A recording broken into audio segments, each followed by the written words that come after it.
అయితే ఈ మాట కొంతమంది నేను టీడీపీ వాళ్ళని కూడా ఇంటర్వ్యూ చేస్తాను sir. Not only YCP, I do everyone. Okay okay అయితే నేను ఈ మాట కొంతమంది టీడీపీ వాళ్ళని అడిగినప్పుడు సార్ వాళ్ళు అనేది ఏంటంటే మా బాబు గారు కనుక నిజంగా వ్యవస్థల్ని మేనేజ్ చేయటం వస్తే జగన్ గారి కేసులే మళ్ళీ మేనేజ్ చేసి ఆయన్నే లోపల ఎప్పిస్తారు కదా అని అన్నారు వాళ్ళు. దీనికి మీరు ఆల్రెడీ చేశారు కదా, ఓకే మళ్ళీ లోపలేసేది ఏముంది అసలు? ఓకే ఆల్రెడీ చేశారు, కోర్టు పరిధిలో ఉంది, అన్ని కేసులు పోతా ఉన్నాయి. వాళ్ళు చేసి దుర్మార్గంగా జగన్మోహన్ రెడ్డి గారిని ఇబ్బంది పెట్టినవన్నీ కూడా అవన్నీ పోతానే ఉన్నాయి, అవి చూస్తూనే ఉన్నారు. ఆల్రెడీ వాళ్ళు మేనేజ్ చేశారు, మేనేజ్ చేసి అంతవరకు తీసుకొని వచ్చారు. అయితే మీ పార్టీ ఎంపీ సార్ రఘురామకృష్ణంరాజు గారు ఆయనే పిల్లేయటం జరిగింది, మా సీఎం గారి కేసులన్నీ మళ్ళీ తోడండి అని. అది మీ పార్టీ ఎంపీ టెక్నికల్గా మా పార్టీలో ఉన్నారే కానీ ఆయన మానసికంగా మా పార్టీలో లేరు. ఎందుకంటే మా పార్టీ అధ్యక్షుడిని జగన్మోహన్ రెడ్డి గారిని ఆయన వేరే పార్టీకి అమ్ముడుపోయి ఈయన మీద దాడి చేయడమే పెట్టుకున్నారు, కానీ టెక్నికల్గా ఆయన బయటికి వెళ్లకుండా చేస్తున్నారే కానీ మా పార్టీ ఎంపీ అనడానికి లేదని చెప్పేసి చెప్తా ఉన్నారు. సార్ పర్ఫార్మెన్స్ బాగాలేదని దాదాపు 60 మంది ఎమ్మెల్యేలని మార్చేస్తున్నారు సార్. అలాంటిది 5 ఏళ్ళుగా ఆయన్ని భరించాల్సిన అవసరం మీకేంటి? అంటే అలా ఆయన మాట్లాడే మాటలు సార్ నేను అనేది. సీఎం గారిని అది చంద్రబాబు గారు కూర్చొనియండి, పవన్ కళ్యాణ్ గారు కూర్చొనియండి, జగన్ గారు కూర్చొనియండి, షర్మిలమ్మ గారు కూర్చొనియండి, పురంధేశ్వరి గారైనా కూర్చొనియండి. సీఎం అనే పదవికైతే మనం రెస్పెక్ట్ ఇవ్వాలి కదా sir, at the end of the day by obeying constitution.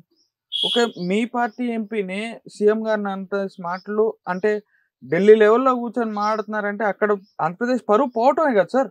CM గారిని అంటున్నారంటే పరువు పోయినట్టే కదా. ఎందుకు పరువు పోయినట్టు? అతనికి పోయింది పరువు. ఓకే, అతను మాట్లాడే విధానాన్ని బట్టి పోయింది. అతను ఆ పార్టీలో ఉండి సిగ్గు లేకుండా ఆ రకంగా మాట్లాడడంలోనే పోయింది. కాబట్టి ఆయన పరువు ఆయనే తీసుకున్నారే కానీ ఇక్కడ వేరే వాళ్ళు పరువు పోయింది ఏం లేదు. అట్లీస్ట్ పార్టీలో నుంచి అయినా తీసేయచ్చు కదా సార్. అదే ఇచ్చాం.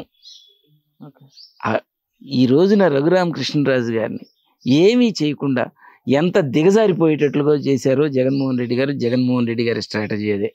ఇంకో ప్రశ్నకి వెళ్ళేసరికి సార్, సిపిఎస్ రద్దు జగన్ గారు పాదయాత్రలోనే ప్రామిస్ చేశారు, అది ఇప్పటిదాకా ఫుల్ఫిల్ కాలేదు.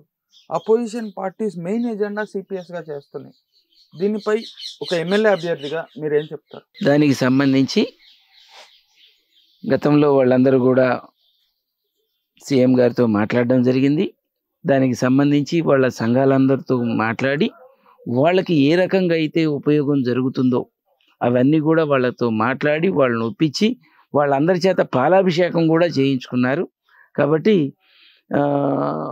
విద్యా వ్యవస్థకు సంబంధించినటువంటి ఆ సంఘాల వాళ్ళందరూ కూడా వాళ్ళకి సంబంధించి కంఫర్ట్గా ఉన్నారని చెప్పేసి చెప్తా ఉన్నాను.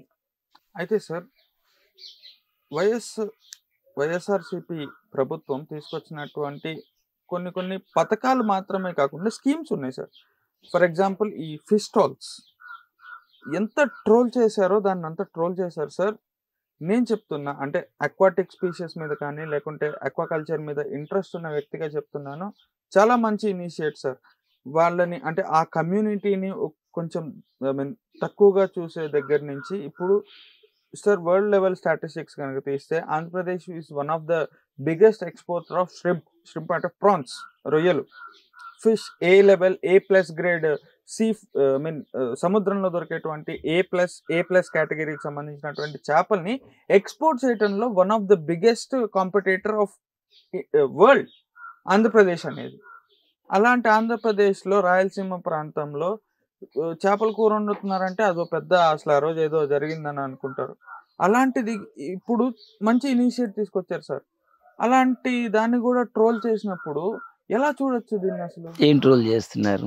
ఈ చేపలు అమ్మేదానిక సీఎం చేసింది, ఈ చేపలు పెడితే పెద్ద మనిషి అయిపోయినాడా అంటే ఏం సార్ ఇది? అసలు ఏం మైండ్ సెట్ ఏంటిది? అంటే జగన్మోహన్ రెడ్డి గారు ఆయన ఒక ప్రయోగశాల. జగన్మోహన్ రెడ్డి గారు పాలనని ప్రయోగంగానే చేశారు, రాజకీయాన్ని కూడా ప్రయోగంగానే చేస్తున్నారు, బిజినెస్ను కూడా ప్రతి ఒక్కళ్ళకి చిన్న వాళ్ళకి అందించాలనేటువంటిది చేస్తూ ఉన్నారు. ప్రతిదీ సక్సెస్ అవుతా ఉన్నారు. వాళ్ళకి తెలుగుదేశం వాళ్ళు ఏమీ చేయలే ఇంతకుముందు. ఫిషర్మ్యాన్ కమ్యూనిటీ అసలు ఏ కమ్యూనిటీకి ఏది చేయలే. వాళ్ళు చేసింది ఆ జన్మభూమి కమిటీలో నీరు చెట్టు అంటాడు, అవి దవ్వుకుంటారు, వర్షం వచ్చుద్ది, ఎంత దవ్విందో తెలియదు, డబ్బులు దోచుకునే పనిలోనే ఉన్నారు, రియల్ ఎస్టేట్ చేసుకునే పనిలోనే ఉన్నారు. అమరావతి అంటారు, ఇంకోటి అంటారు, ఇంకోటి అంటారు. జగన్మోహన్ రెడ్డి గారు అలా కాదు. ఏ కమ్యూనిటీని ఎలా డెవలప్ చేయాలి, వాళ్ళకి ఎటువంటి సోర్సెస్ ఇచ్చి ఆ కుటుంబాలను నిలబెట్టాలనేటువంటి దానిలో తీసుకొని వచ్చి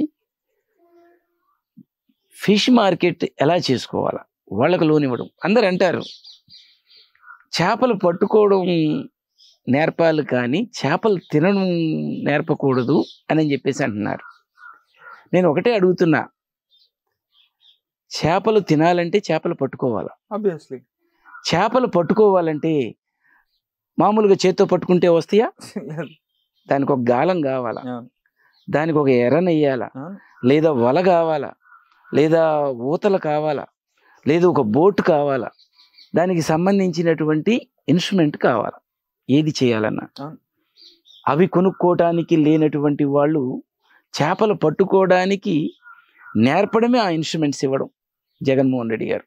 ఇది తెలియదు. ఒక అమ్మఒడి, ఆ అమ్మఒడి డబ్బులు 15,000 ఇస్తున్నారు పిల్లలు డ్రాప్అవుట్ కాకుండా ఉండడానికి. ఆ 15,000తో ఆ చేప పట్టుకోవడానికే వస్తువు కొనుక్కుంటాడు. 45 సంవత్సరాలు దాటినటువంటి స్త్రీకి 18,750 రూపాయలు, 7,500 ఇస్తున్నారు.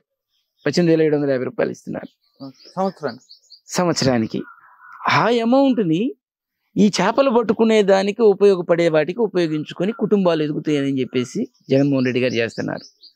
జగన్మోహన్ రెడ్డి గారు చేస్తున్నది చేపలు పట్టుకోవడానికి, చేపలు తినడానికి, రెండిటికి చేస్తున్నారు. ఇది అర్థం కానటువంటి వాళ్ళు చేపలు పట్టుకోవాలని నేర్పాలి కదా, చేపలు తినేది ఏందని అని చెప్పేసి చెప్తున్నారు.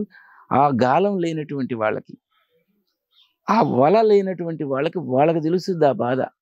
కడుపు కాలే వాళ్ళకి తెలుస్తుంది, కడుపు నిండిన వాళ్ళకి తెలియదు. కాబట్టి జగన్మోహన్ రెడ్డి గారు ఫిషర్మెన్ కమ్యూనిటీకి కానీ, ఒక ఫిషర్మెన్ కమ్యూనిటీ కాదు, ఏ కులాల వాళ్ళు మేము ఫిషెస్ మేము అమ్ముకుంటాము అని చెప్పేసి చెప్తే వాళ్ళకి ఇస్తున్నారు. ఆ కమ్యూనిటీ కాదు, ఎవరు అమ్ముకుంటామన్నా వాళ్ళకి సంబంధించినటువంటి షాప్స్ ఇస్తున్నారు, వాటికి లోన్స్ ఇస్తున్నారు, వాటికి సంబంధించిన అన్ని కూడా సమకూరుస్తున్నారు. Correct sir. ఇంకొక విషయం సార్, రాష్ట్రంలో అంటే చాలా మంది యువతని కలిచివేస్తున్న విషయం ఏంటంటే సార్, ఇందాక నేను మిమ్మల్ని అడిగినట్టు 2 బూటకాలు, ఇటు మీ మీద ఒక వాళ్ళు ఆరోపణ వేస్తారు, వాళ్ళు మీరు ఒక ఆరోపణ వేస్తారు, ఇంకా అదే పంచాయతీ నడుస్తూ ఉంటుంది. అలానే వాళ్ళు అవతల ఎగస్ పార్టీ వాళ్ళు వైఎస్ఆర్సీపీ పార్టీ నాయకులు ఇంట్లో ఆడవాళ్ళని తిడతాం, ఆ స్పందనకి ప్రతిస్పందనగా మీరు వాళ్ళ ఇంట్లో not specifically you, YCP party నాయకులు ఆ కోపంతోనో ఉక్రేషన్స్తోనో అవతల వాళ్ళ ఇంట్లో ఆడవాళ్ళని తిడతాం. అసలు పద్ధతేనా సార్ ఇది? అండ్ దట్టు ఆంధ్రప్రదేశ్లో ఎన్నడూ లేదు. ఇది గత ప్రభుత్వం టీడీపీ ప్రభుత్వ పాలనలోనే ఒక ఎంఆర్ఓని ఇసుక బండ్లు ఆపుతుంటే ఒక ఎంఆర్ఓని ఈడ్చుకొచ్చి కొట్టినటువంటి సంస్కృతి టీడీపీ ప్రభుత్వాన్ని. మహిళల్ని అవమానకరంగా చూస్తున్నటువంటి ప్రభుత్వం టీడీపీ ప్రభుత్వం. మహిళలకి ఒక గౌరవాన్ని, ఒక ఆసరాన్ని, ఒక చేయూతని, వాళ్ళ పేరిట ఒక ఆస్తికి విలువగా రిజిస్ట్రేషన్ చేసి వాళ్ళ పేరు మీద స్త్రీకి అత్యంత గౌరవం, అత్యంత సెక్యూరిటీని అందిస్తున్నటువంటి ప్రభుత్వం వైఎస్ఆర్ కాంగ్రెస్ పార్టీ ప్రభుత్వం, జగన్మోహన్ రెడ్డి గారి ప్రభుత్వం.